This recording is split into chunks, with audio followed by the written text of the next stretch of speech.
তো এটা দুনিয়ার সব থেকে দামি পুরো 100 করোড়ের শার্ক ট্যাঙ্ক মিস্ট্রি বক্স। চলো দেখি এর মধ্যে থেকে কি কি প্রাইস পাই। সবার প্রথমে পেয়েছি এই টিউবের মধ্যে পেপার সাবান। দেখো সব তো লাভ সাবান গাইস, এরকমও সাবান হয়। আর এটাতে হাত ধুতে মনের মধ্যে একটা কোটিপতি ফিলিংস মনে হচ্ছে। আর নেক্সট দিয়েছে দেখো চুপা চপ। এই মিস্ট্রি বক্সের মধ্যে আবার চুপা চুপু দেয়। ঠিক আছে চলো টেস্ট করি।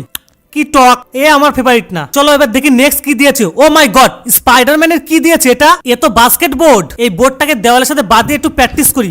বাহ সুপার, যাই হোক এটা কাজের জিনিস দিয়েছে। চলো নেক্সট। উরি বাবা গাইস দেখো জলের বোতল দিয়েছে। এই বলের জলের বোতলটা কি করতে দিয়েছে একটু পরে বুঝতে পারলাম। বাস্কেটবল খেলতে খেলতে যদি তোমার তেষ্টা লাগে তাহলে এই বোতলতে তেষ্টা মেটাতে পারবে। এটা সব থেকে ধামাকাদার জিনিস দিয়েছে। দেখি নেক্সট কি দিয়েছে। ও ভাই এ তো টাইগার বাবল। চলো দেখি এবারে এটা কাজ করে কিনা। বাহ এটা তো ভালোই কাজ করছে। কাছে আসো একটা জিনিস দেখাচ্ছি। এটাতে আবার হাওয়াও খেতে পারবে। আর ফাইনালি লাস্ট। এ বাবা এটা কি? দেখো দুটো জলো চিপস দিয়েছে। এ আজকে আমি আর খাচ্ছি না, সব তো ফাটাফাটি জিনিস দিয়েছে।